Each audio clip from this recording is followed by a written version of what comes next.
केनोपनिषद, केनोपनिषद ग्रंथ में चतुर्थ खंड और चतुर्थ खंड में 8वां मंत्र, उस 8वें मंत्र का भाष्य चल रहा है। ठीक है।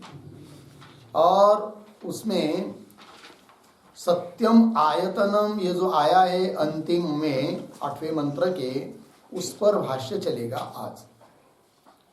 तो चलिए भाष्य देखिए।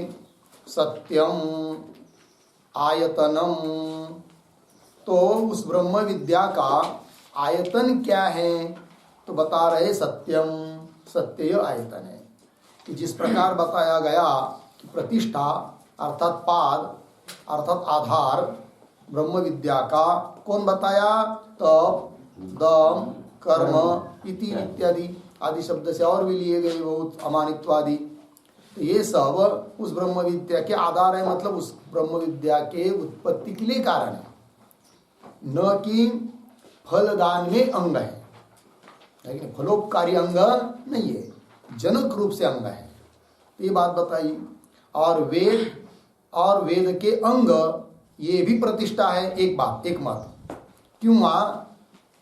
जैसे तपदम इत्यादि पाद है, पैर है उस ब्रह्म विद्या के, उस प्रकार अन्य अंग कौन है? तो वेद इत्यादि उस ब्रह्म विद्या के अन्य अंग है, शीर इत्यादि। मतलब वेद शब्द से क्या लिए? अन्य अंग, शीर वगैरह, ये बात बताई थी। अब आगे सत्यम आयतनम, इसकी व्याख्या करने जा रहे हैं। तो क्या है? तो भाष्य में देखिए।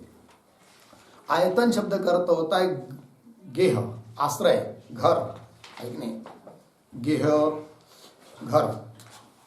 सत्यम आयतनम, भाष्य में देखिए। यत्र तिष्ठति उपनिषद तद आयतनम सत्यम इति।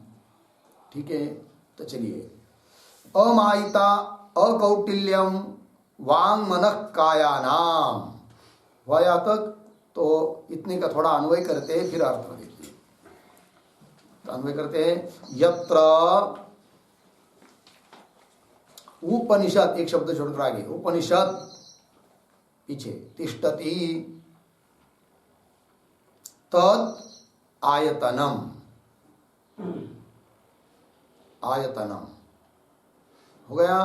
आगे वांग मनः कायानाम अमायिता अकौटिल्यम सत्यम इति। अर्थ देखिए। तो सत्य ही आयतन है, तो उसी की परिभाषा कर रहे हैं कि यत्र उपनिषद तिष्ठति। उपनिषद शब्द का अर्थ ब्रह्म विद्या, सगुण ब्रह्म विद्या, निर्गुण ब्रह्म विद्या, दोनों प्रकार की विद्या लेनी है। तो यत्र, जहाँ उपनिषद अर्थात विद्या, तिष्ठति वृत्ति है, तद आयतनम, उसको कहते आयतन। आयतन का मतलब आश्रय। जहाँ सत्य है, सत्य का अर्थ कल किया था, यथार्थ भाषण इत्यादि, है कि नहीं? तो जहाँ सत्यता है वहीं पर यह विद्या रहती है। सत्य नहीं है तो वहां पर विद्या रह नहीं सकती, ये इसका तात्पर्य। बोले कि सत्य क्या है? फिर सत्य तो बताओ। तो सत्य का भी अर्थ कर रहे हैं। अभी देखिए। वांग मन कायानाम अमायिता अकौटिल्यम सत्यम, ये सत्य है। यथार्थ भाषण तो ही है, उसी को देखिए। वांग मन कायानाम, वांग मतलब वाणी, मन और काया मतलब शरीर, इनमें जी, इनकी जी अमायिता, अमायिता का अर्थ कर रहे अकौटिल्यम। अकौटिल्यम का अर्थ होता है अवक्रता, इसको कहते हैं सत्य। कुटिल न रहना, कपटी न रहना, मतलब तात्पर्य क्या? कि मन में एक, बोलने में एक और करने में एक यदि हो तो उसको कहते कौटिल्य। वो सत्य नहीं है। फिर सत्य वो है कि जो बात मन में है वही वाणी में, और जो वाणी में है वही शरीर में, कृति में। काया का अर्थ क्या है? कृति, शरीर, शरीर काया से कृति। बहुत लोग क्या बोलते हैं बताए? सोचते एक, बोलते दूसरा ही और करते तीसरा ही। नेता लोगों को में ज्यादा दिखाई देता है कि नहीं है?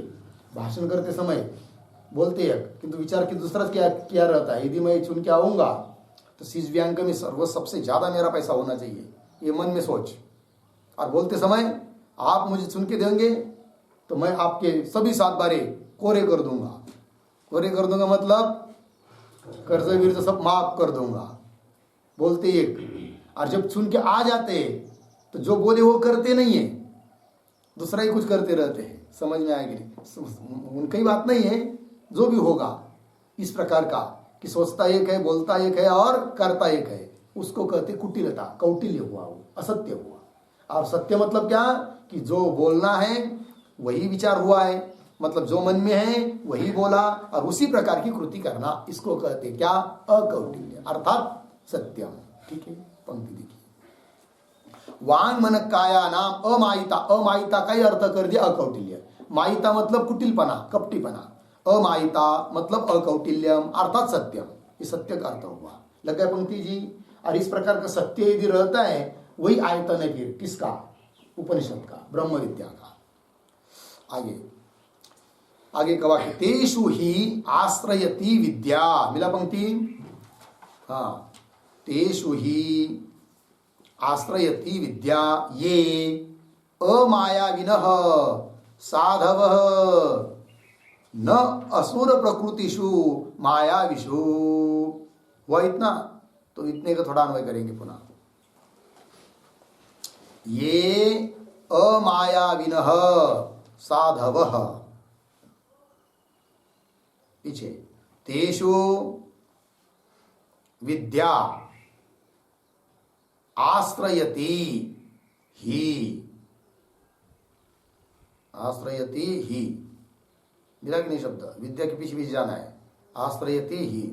फिर आगे असुर प्रकृतिषु मायाविषु न, अर्थ देखो भाई। तो ये अमायावी न, ये विद्या ब्रह्म विद्या का रहती है, उसको बता रहे ये अमायावी न साधव, जो लोग मायावी नहीं है। समझ में आया जी? मायावी का मतलब हम लोग सोचते ना अभी तक राक्षस मायावी थे, मतलब क्या? मायावी थे मतलब क्या? कौन सा रूप धारण करते थे, है कि नहीं? कभी कुछ कभी कुछ, कभी कुछ कभी, है कि नहीं? कोई भी प्राणी का रूप धारण कर, कोई भी राक्षस जैसा अक्राल विक्राल, मायावी कहते हम लोग उसको, है कि नहीं? मन में आया तो पशु का रूप धारण कर लिया, वही इसका तात्पर्य है। मायावी रहना मतलब क्या? बोलना एक, करना एक, सोचना एक, यही तो मायावीता है। इसी प्रकार के वो थे, इसीलिए उनको कह दिया राक्षसों को मायावी। तो जो अमायावी है, बहुवचन अमायाविनः, ये अमायाविनः पुनः कैसे? साधवः, साधव का मतलब होता है शुद्ध स्वभाव, शुद्ध स्वभाव वाले हैं, अमायावी है। तेषु विद्या आश्रयति, तेषु मतलब ऐसे लोगों में ही विद्या, विद्या मतलब ब्रह्म विद्या आश्रयति आश्रय करती है, ही का अर्थ एवं, उन्हीं में आश्रय करती है, अन्य लोगों में नहीं। वही लिखे है असुर प्रकृतिषु मायाविषु न, असुर प्रकृति वाले जो है मायावी लोग, उनमें वो ब्रह्म विद्या रहती नहीं है। अर्थ सरल है, आगे चलिए।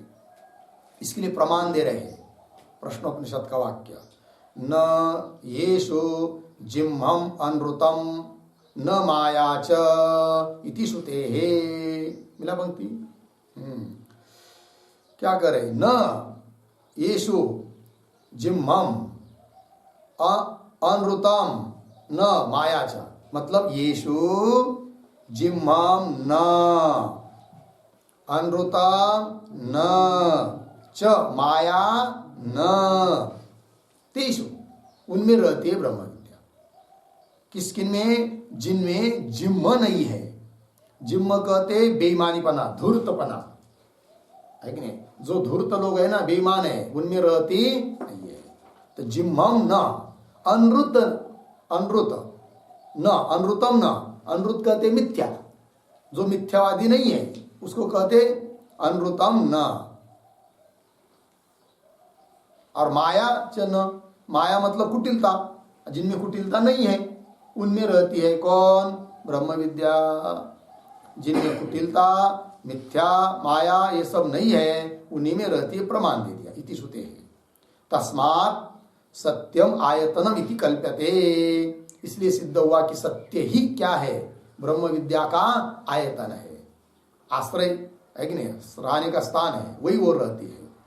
तस्मात् सत्यम आयतनम इति कल्प्यते। हो गया पूर्ण विराम। आगे चलिए। तप आदिषु एव प्रतिष्ठात्वेन। अब देखिए आगे का विचार क्या बता रहे हैं। अब सत्य को अलग से क्यों गिनाया, इस बात को कह रहे भाष्यकार। मतलब मूल मंत्र में देखिए, मूल मंत्र में क्या था, तस्यै तपो दमः कर्म इति। इति शब्द आया है, और इति शब्द का अर्थ होता है इत्यादिक। तो तप दम कर्म इत्यादिक, इत्यादिक में सत्य भी आ जाता, तो उसी में वो यदि आ जाता, अंतर्भूत हो जाता, तो अलग से पुनः सत्य का उल्लेख क्यों किया मंत्र में, अंतिम अंतिम में। इसका मतलब यह होता है कि सभी साधनों में सत्यता ये विशेष है, उसकी विशेषता दिखाने के लिए पुनः उसका स्वतंत्र रूप से उच्चारण हुआ है। किसका, सत्य का, ये बताना चाह रहे हैं अभी भाष्यकार। ठीक है, तो ये जो वाक्य है ना तपादिशु, इसके अवतरणिका के रूप में एक वाक्य लिखेंगे तो आगे के पैराग्राफ लग जाता है अच्छी तरह से। तो लिखते हैं, लिखिए उद्धरण चिन्ह में लिखिए, तस्यै तपो दमः कर्म इति। तस्यै तपो दमः कर्म इति, उद्धरण चिन्ह पर। अत्रत्यः इति शब्दस्य, अत्रत्य इति शब्दस्य उपलक्षणार्थत्वात्, उपलक्षणार्थत्वात्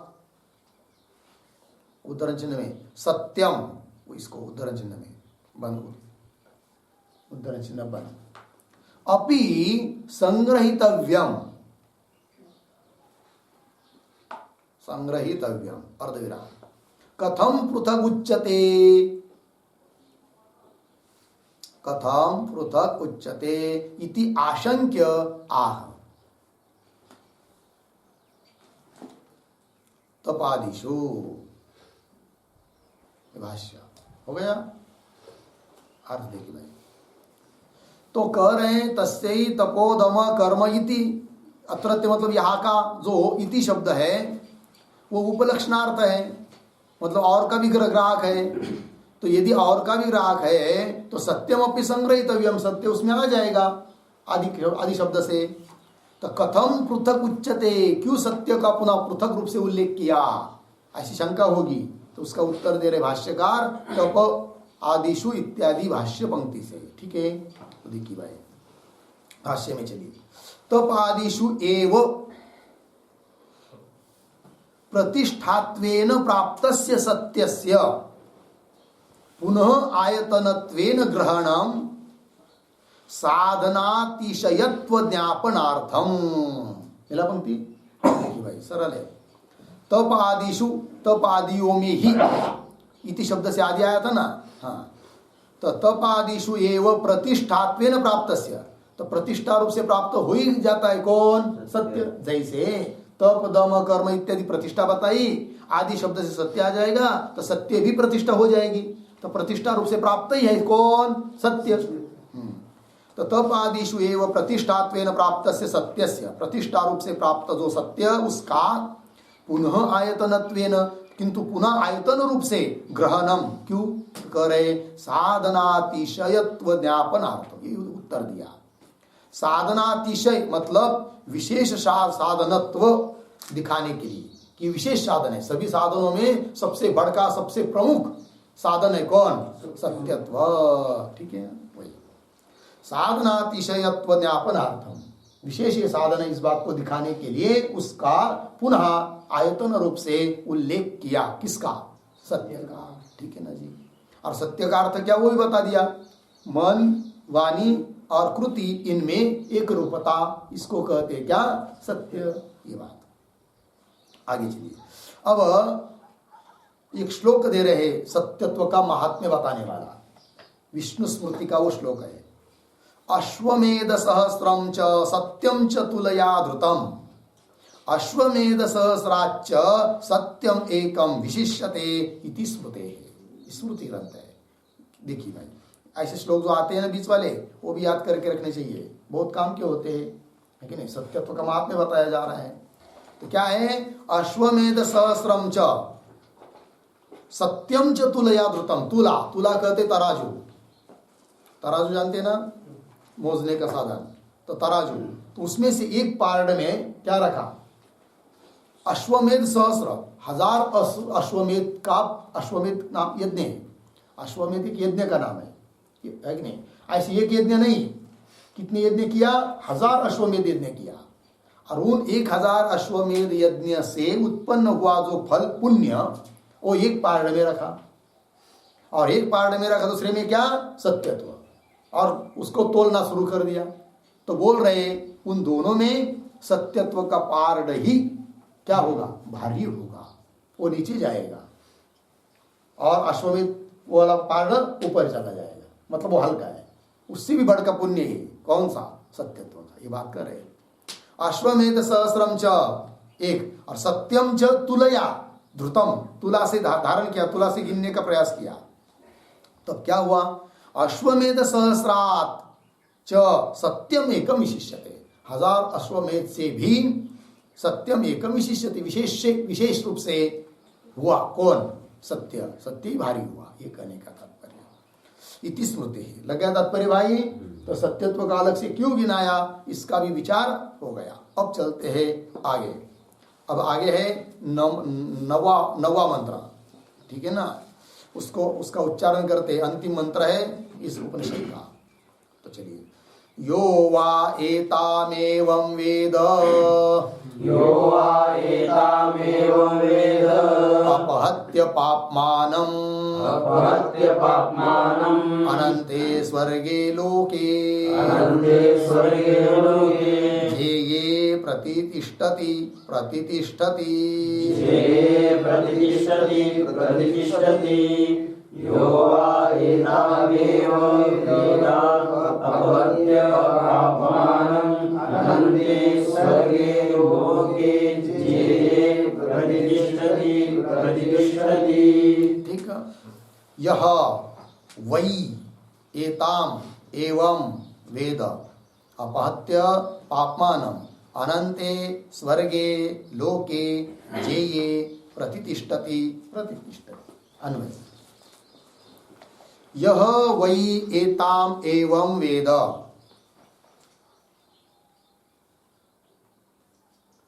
आगे पाप्मानम् अपहत्य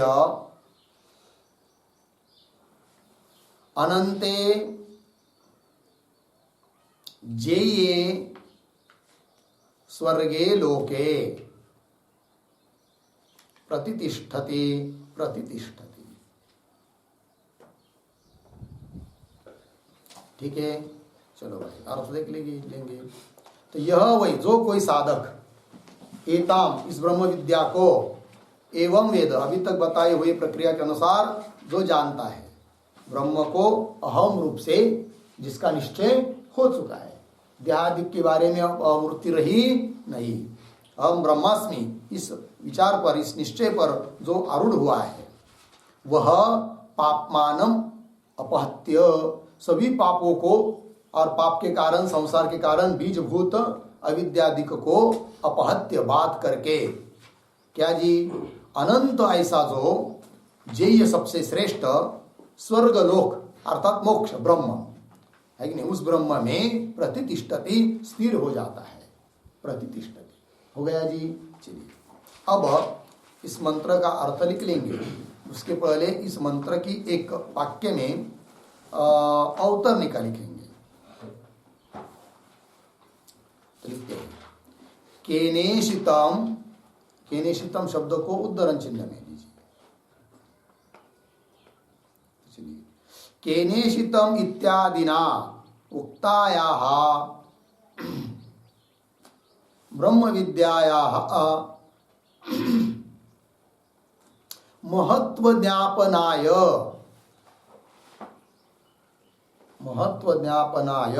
फलम आह यो वा इत्यादि मंत्र।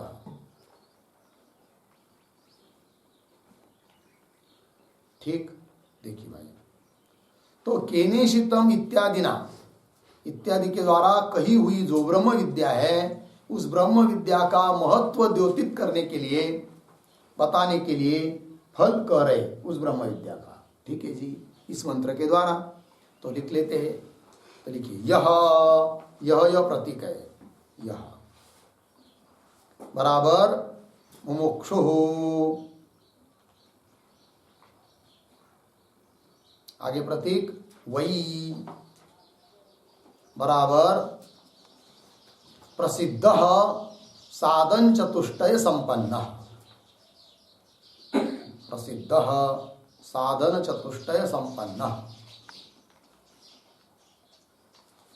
आगे प्रतीक एताम बराबर केनेशित इत्यादिना उक्ताम, केनेशितम इत्यादिना उक्ताम परमात्म विद्याम, परमात्म विद्याम कौंस में लिखिए ब्रह्म विद्याम, ब्रह्म विद्याम कौंस बंद हो गया।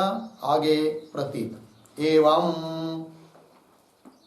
बराबर प्रतिष्ठादि रूपेण,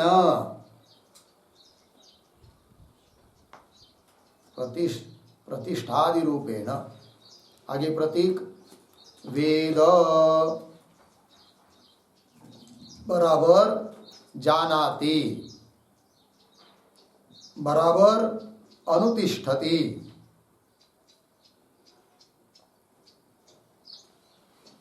ठीक है, आगे आगे प्रतीक, प्रतीक क्या लिखेंगे, पहले कौंस में लिखिए सह,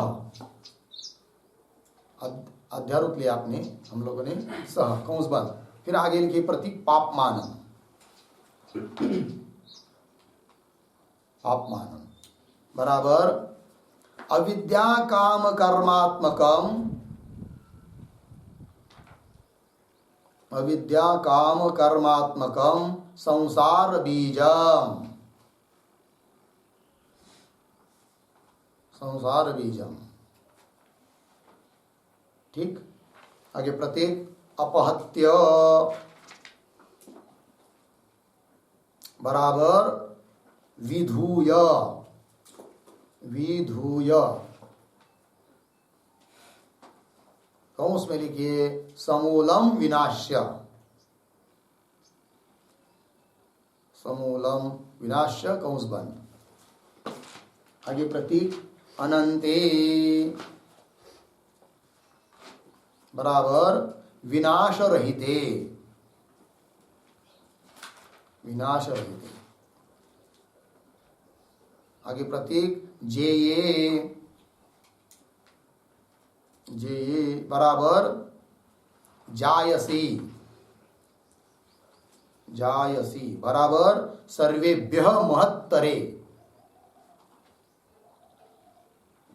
सर्वेभ्यः महत्तरे। आगे प्रतीक स्वर्गे, स्वर्गे बराबर सुखात्मके।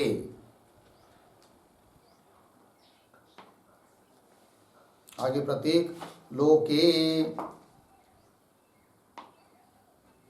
बराबर स्वयं प्रकाशे ब्रह्मणे, स्वयं प्रकाशे ब्रह्मणे। आगे प्रतीक प्रतितिष्ठति, प्रतितिष्ठति बराबर पुनः आवृत्ति रहितः सन, पुनः आवृत्ति रहितः सन ब्रह्म एव भवति इति भावः।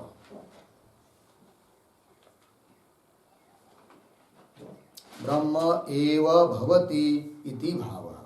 ठीक, कौंस में लिखिए इति फलोक्ति ही,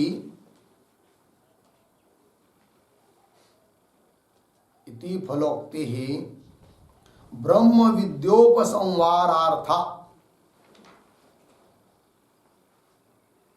ब्रह्म विद्योपसंवारार्था इति भावः।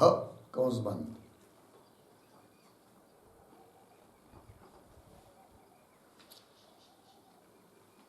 ब्रह्म विद्योपसंवारार्था इति भाव हो गया। आगे प्रतीक लिखिए प्रतितिष्ठति, डबल है ना, प्रतितिष्ठति बराबर इति द्विरुक्ति ही, इति द्विरुक्ति ही उपनिषदः, उपनिषदः समाप्ति सूचनाय, समाप्ति सूचनाय कृता इति बोध्यम, कृता इति बोध्यम हो गया भाई। ठीक है, चलिए अर्थ समझ लेते हैं।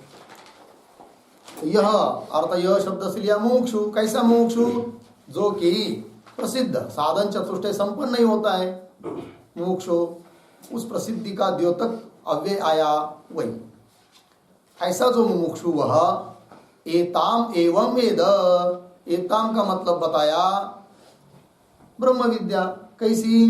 केनेशितम, यहाँ से लेकर ये पूर्ण संपूर्ण केनोपनिषद में अभी तक बताई हुई कही हुई परमात्मा विद्या, ब्रह्म विद्या। एवं मतलब प्रतिष्ठादि रूपेण, कि वो ब्रह्म विद्या है, तप कर्म इत्यादि प्रतिष्ठा है, सत्यायतन है, और वो उसको वेद, वेद मतलब जानाती। कैसा जानता है? ब्रह्म विद्या को जानना मतलब क्या? कि ये ऐसा ऐसा ब्रह्म है, ऐसी माया है, माया नित्य है, ब्रह्म सत्य है, हो गया जानना, हो गई ब्रह्म विद्या, ये अर्थ है क्या? नहीं। वेद का मतलब, ब्रह्म विद्या का मतलब जानाती, मतलब ऐसा इस प्रकार बताया हुआ जो ब्रह्म तत्व है वही मैं हूं, उसको मैं के रूप में जानना, ये हुआ सचमुच में जानना ब्रह्म विद्या। केवल है दूर से जैसा सामने रखे घट पट उसको जान लिया, इस प्रकार से जाना, वो कोई जानना नहीं है। तो ब्रह्म विद्या को जानना मतलब क्या? हम ब्रह्मास्मि इस वृत्ति पर आरूढ़ होना। केवल शब्द से कह रहे हम लोग, समझ लीजिए कदाचित कि मैं ब्रह्म हूं, मैं ब्रह्म हूं, मैं ब्रह्म हूं, और सब शरीर में ही अहम लगा हुआ है, केवल रटे हुए की तरह बोल रहे, तो भी वो ब्रह्म विद्या जानना नहीं है। सचमुच में त्यादिक के साथ जो अहम जुड़ा है अज्ञान के कारण, उसका बात करके उस अहम को, मैं को वहां से निकाल कर सचमुच मैं के रूप में उस ब्रह्म तत्व को अपरोक्ष रूप से जानना, यह है क्या? जानना। तो वही लिखा है वेद जानाति, जानाति का अर्थ कर दिया अनुतिष्ठति, इस प्रकार से। तो यह पद आया था ना, तो यह यत और तत् का हमेशा संबंध होता है, जा यत आता है वह तद आता ही है। इसलिए यह होने के कारण अध्यारोप लिया सह, ऐसा जो साधक मुमुक्षु वह पापमानम अपत्य, पापमानम इसका अर्थ कर दिया अविद्या मतलब माया, और अविद्या का कार्य काम कर्म, इस जितने भी संसार के बीज है उनके सहित, मूल सहित संसार ये लेना है। अविद्या काम कर्मात्मकम संसार बीजम अपहत्य, अपहत्य कर दिया विधुय धोकर, मतलब समूलम विनाश, पूर्णपणे नाश करके फिर आगे क्या होता है? तो अविद्या काम कर्म इत्यादि का नाश हुआ, फिर शून्य की प्राप्ति है क्या? नहीं नहीं, वो स्वर्ग में जाता है। स्वर्ग मतलब यहाँ पर देवता लोगों का निवास स्थान स्वर्ग, वो नहीं लेना है, क्योंकि यहाँ पर विशेषण दिए अनंत और जेय। इससे सिद्ध होता है कि ब्रह्म में ही वो स्थित हो जाता है, उसी को लिख रहे थे कि अनंते, अनंत शब्द कर दिया विनाश रहते। और देवताओं का निवास स्थान स्वर्ग लेंगे तो वो नहीं ले सकते, क्योंकि वो अनंत नहीं है, उसका नाश होता है। तो अनंते अर्थात ना विनाश रहते, जेये, जेय मतलब जायसी, अर्थात सर्वेभ्य महत्तरे, सबसे श्रेष्ठ महत्वपूर्ण ऐसा जो स्वर्ग, स्वर्गे, स्वर्ग का मतलब सुखात्मके, सुख स्वरूप ऐसा स्वर्ग। कौन? स्वर्गे लोके, लोके का मतलब स्वयं प्रकाशे ब्रह्मणि, यह अर्थ कर दिया। तो क्या अर्थ हुआ? कि जो नाश रहित है, कि इसकी विशेषण है सब, अनंते जेये स्वर्गे, ये विशेषण है लोके के। तो कैसा लोक? लोक मतलब स्वयं प्रकाश ब्रह्म कैसा, अनंत, जेय और स्वर्ग मतलब सुख स्वरूप, इस प्रकार का जो लोक, उसमें लोक मतलब स्वयं प्रकाशित ब्रह्म, उस ब्रह्म में सप्तमी है, प्रतितिष्ठति स्थित हो जाते हैं, हो जाता है वो मुमुक्षु ब्रह्म में स्थित हो जाता है। मतलब क्या जी, पुनः आवृत्ति रहित सन, पुनः उसकी आवृत्ति नहीं होती है, मतलब पुनः वो जन्म उसका होता नहीं है। जन्म अनर्थ है कि नहीं, जन्म मृत्यु का चक्कर से यदि हम लोग नहीं छूटते हैं तो अनर्थ है, किंतु उस प्रकार का जन्मादिक चक्कर उसको अब नहीं रहता है, वो मुक्त हो जाता है, ये कहना। तो पुनः आवृत्ति रहित सन, आवृत्ति रहित होता हुआ ब्रह्म एव भवति इति भाव, ब्रह्म ही हो जाता है। हो गया जी, ये फल बता दिया। ये फल क्यों बताया कि ब्रह्म विद्या के बारे में जो बताना था वो अभी तक पूरा हुआ, क्योंकि फल अंतिम होता है कि नहीं। काल्याचं कीर्तन झालं तो लोगों को समझ में आ जाता है अब आज शाम को पंगत होने वाली नहीं है, समाप्त हुआ सप्ताह है कि नहीं, वो फल है ना, अंतिम है। इस प्रकार यहाँ पर फलोक्ति बता दी, इसका मतलब ब्रह्म विद्या के बारे में विचार पूरा हुआ। इति फलोक्ति ब्रह्म विद्या उपसंहारार्थ इति भाव। आगे बोलेंगे प्रतितिष्ठति, प्रतितिष्ठति इस बार दोबारा उच्चारण क्यों किया, उसका उत्तर दे रहे हैं। इति द्विरुक्ति, दोबारा उच्चारण, उपनिषद समाप्ति सूचनाय, अब ये केनोपनिषद समाप्त हुआ इस बात को सूचित करने के लिए प्रतितिष्ठति शब्द की क्या हुई है, द्विरुक्ति। उपनिषद समाप्ति सूचनाय कृता इति बोध्यम। हो गया जी, चलिए आगे। अब इस मंत्र का 2 वाक्य में आशय लिख लेंगे, फिर भाष्य को पढ़ते हैं। यह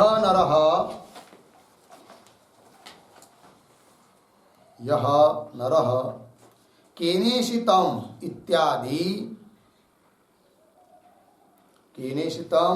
इत्यादि उपनिषद प्रतिपादिताम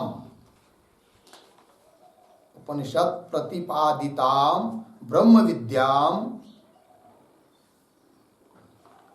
विद्याम सम्यक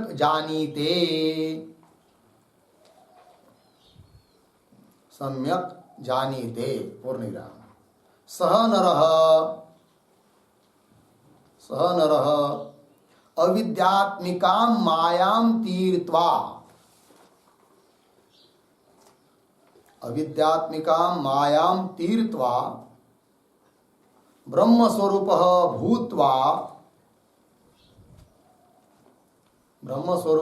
भूत्वा संसारे पुनः न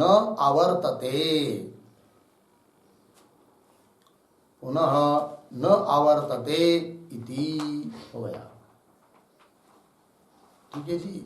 जो मनुष्य केनिशितम इत्यादि उपनिषद के द्वारा प्रतिपादित ब्रह्म विद्या को सम्यक रूप से जानता है, अर्थात मैं ब्रह्म हूं ऐसा निश्चय कर लेता है, सह नर, वह मनुष्य अविद्यात्मक ऐसी जो माया उसको तैर के तीर्थवा ब्रह्म स्वरूप भूतवा, ब्रह्म स्वरूप होकर संसार में पुनः न आवर्तते, संसार में पुनः वो संसार में प्राप्त होता नहीं है, आवृत्ति उसकी नहीं होती है, उसको जन्म मरणाधिक नहीं होते हैं। हो गया जी, आगे चलिए। अब भाष्य को देखिए। यो वही मिला, यो वही एताम, ये प्रतीक है, यो वही एताम, एताम का अर्थ कर रहे हैं ब्रह्म विद्याम। केनेशितम इत्यादिना यथोक्ताम, एवं प्रतीक, महाभागाम ब्रह्म देवेभ्य इत्यादिना स्तुताम ब्रह्म विद्या प्रतिष्ठाम वेद अमृतत्वं हि विन्दते इति उक्तम अपि। ब्रह्म विद्या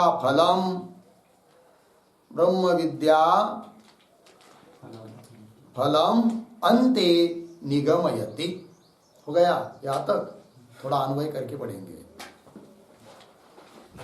कैसा पढ़ना है, तो शुरू के 3 शब्द वैसे रहने दीजिए, यो वही एताम, आगे केनेशितम इत्यादिना यथोक्ताम, सरल है, केनेशितम इत्यादिना यथोक्ताम हुआ, फिर उसके बाद 2 शब्द छोड़कर आगे है ब्रह्म देवेभ्यः इत्यादिना स्तुताम।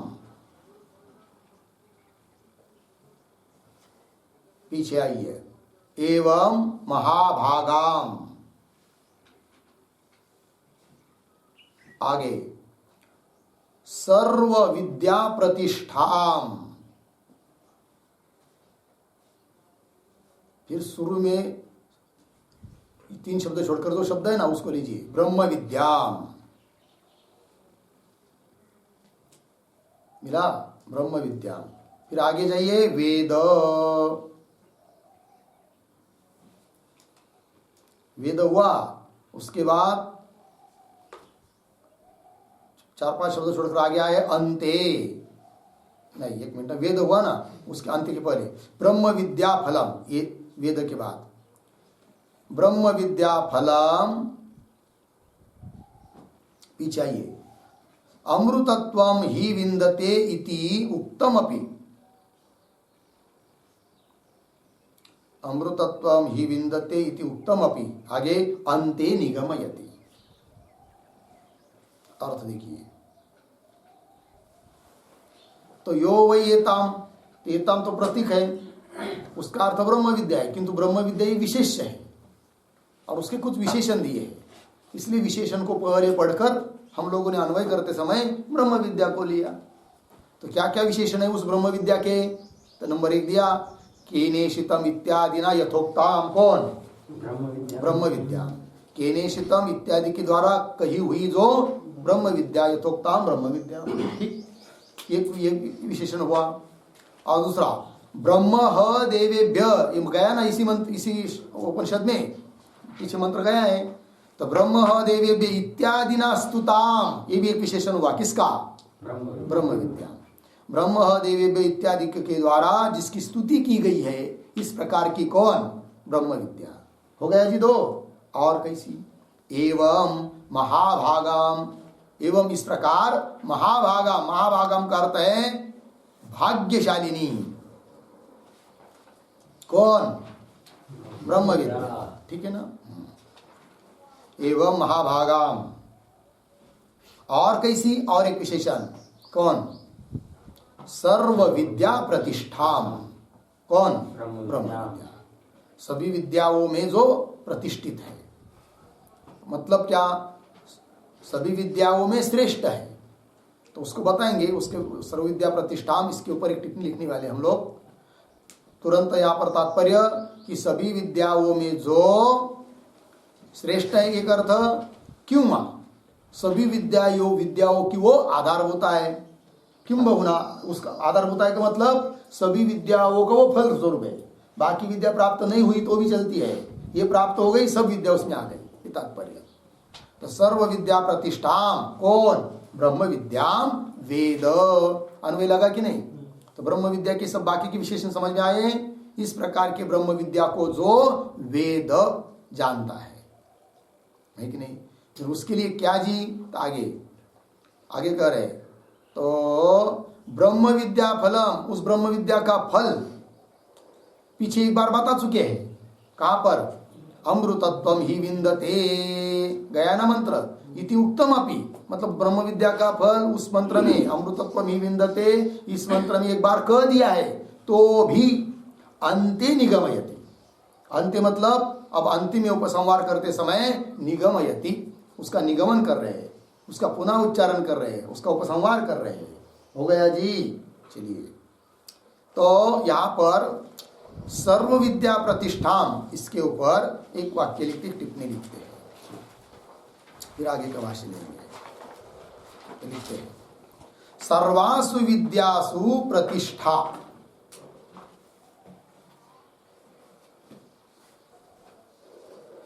सर्वासु विद्यासु प्रतिष्ठा बराबर पूज्यत्वम, अर्धविराम, उत्कर्षः, यस्याः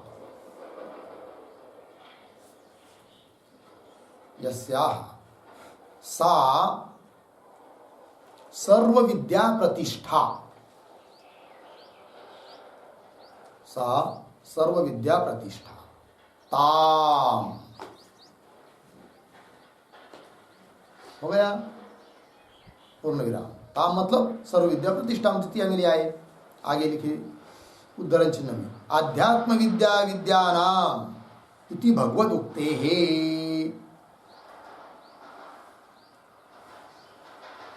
पूर्ण विराम।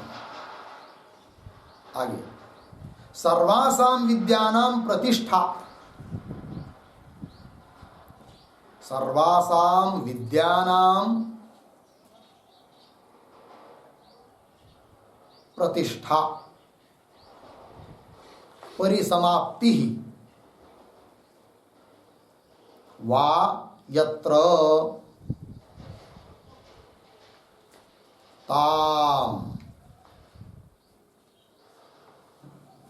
आगे उद्धरण चिन्ह में थोड़ा सर्वं कर्माखिलम पार्थ ज्ञाने परिसमाप्यते। उद्धरण चिन्ह 1 सर्वं कर्माखिलम पार्थ ज्ञाने परिसमाप्यते। उद्धरण चिन्ह 1 इति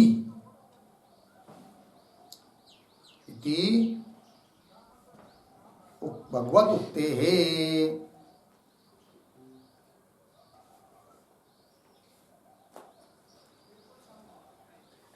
हो गया। चलिए अर्थ समझ लेंगे। दो अर्थ किया भाई इस शब्द के सर्व विद्या प्रतिष्ठा के। पहला अर्थ क्या, सर्वासु विद्यासु प्रतिष्ठा, सभी विद्याओं में जो प्रतिष्ठित है अर्थात पूज्य है अर्थात उत्कर्ष है जिसका, उसको कहेंगे सर्व विद्या प्रतिष्ठा। ताम द्वितीय में ले आएंगे सर्व विद्या प्रतिष्ठा। सभी विद्याओं में श्रेष्ठ ब्रह्म विद्या ही है। भगवान ने भी बताया है आध्यात्म विद्या विद्यानाम इत्यादि से। हो गया एक अर्थ हुआ। दूसरा अर्थ सर्वासाम विद्यानाम प्रतिष्ठा, प्रतिष्ठा का अर्थ कर रहे परिसमाप्ति। सभी विद्याओं की प्रतिष्ठा अर्थात परिसमाप्ति यत्र जिसमें है, सभी विद्याओं का पर्यवसान जिसमें हो जाता है। ठीक है ना। बाकी की सभी विद्या प्राप्त नहीं भी किया तो ब्रह्म विद्या प्राप्त किया तो सब कुछ हो गया। ये होता है पर्यवसान। तो यत्र ताम ताम सर्व विद्या प्रतिष्ठाम द्वितीयांत। और भगवान ने भी बताया है कि सभी ज्ञान में समाप्त हो जाते करके सर्वम कर्माखिलम पार्थ ज्ञाने परिसमाप्यते। तो दो अर्थ हुए। तो इस प्रकार की ब्रह्म विद्या को जो जानता है, अनुष्ठान करता है, मतलब मैं ब्रह्म हूं इस रूप से जानता है कि नहीं। इस ब्रह्म विद्या का फल यद्यपि पीछे अमृतत्व विविंदति इत्यादि में कह दिया है तो भी अब अंतिम में पुनः उसका फल का निगमन कर रहे, उपसंहार कर रहे हैं। तो क्या देखिए भाष्य आगे क्या फल, अपहत्य पापमानम मिला। अपहत्य पापमानम दोनों भी प्रतीक है। पढ़ लेते थोड़ा आगे। और अविद्या काम कर्म लक्षणम संसार बीजम विधूय। होगा इतना। तो इतने का अन्वय कैसा करेंगे, तो ऐसा पापमानम अविद्या काम कर्म लक्षणम संसार बीजम, फिर पीछे अपहत्य विधूय, यह अर्थ है, अन्वय है। तो पापमानम अपहत्य, तो पाप क्या जी, अविद्या माया अज्ञान, काम कर्म लक्षणम, काम कर्म स्वरूप जो संसार के बीज है। संसार के बीज कौन है, काम कर्म अधिक। तो काम कर्म लक्षणम संसार बीजम विधूय। तो विधूय के पहले क्या लिखा, अपहत्य। अपहत्य प्रतीक है, उसका अर्थ कर दिया विधूय। अपहत्य का अर्थ क्या है, विधूय। विधूय का अर्थ क्या हो जाएगा, त्यक्त्वा, मूल सहित नाश करके। ये बात फिर ये बात हो गई, अनर्थ की निवृत्ति हुई। फिर इष्ट की प्राप्ति, अनर्थ की निवृत्ति और समस्त संसार दुख की निवृत्ति और परमानंद की प्राप्ति, इसको ही तो मोक्ष बोलते हैं ना। तो एक बात बता दी, निवृत्ति अनर्थ की। अब आगे अनंते प्रतीक है, अनंत का अर्थ कर रहे अपर्यंते, स्वर्गे लोके, स्वर्गे लोके प्रतीक है, उसका अर्थ कर रहे सुखात्म के ब्रह्मणि इति। ठीक है, अर्थ देखिए भाई, अनंते स्वर्गे लोके, अनंत का अर्थ कर दिया अपर्यंते। अपर्यंत का मतलब होता है जिसको पर्यंतता नहीं है। पर्यंत का मतलब होता है समाप्ति, विनाश। जैसे हम लोग बोलते हैं ना, जैसे बस पर बोर्ड लिखा रहता है क्या, अंबज हो गई ते औरंगाबाद, मतलब अंबाजोगाई से औरंगाबाद तक पर्यंत, मराठी में पर्यंत बोलते हैं, संस्कृत में है नहीं, औरंगाबाद तक, इसका मतलब औरंगाबाद के आगे जाएगी नहीं, वह समाप्त हो जाएगी, रुक जाएगी, फिर ना वापस लौटेगी, ये उसका तात्पर्य है।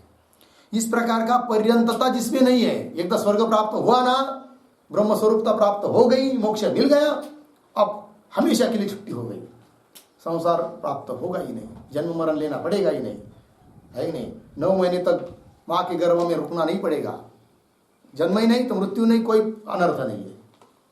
और वो कितने दिन, वहां पर दिन की मर्यादा नहीं, पर्यंतता नहीं, अपर्यंत, अनंत इत्यर्थ हो गया ना, वही लिखा है अनंते, उसका क्या अर्थ कर दिया, अपर्यंते, इसका अर्थ क्या करेंगे, अविनाशी, अपर्यंते इसका मतलब क्या समझेंगे, अविनाशी, ये बात।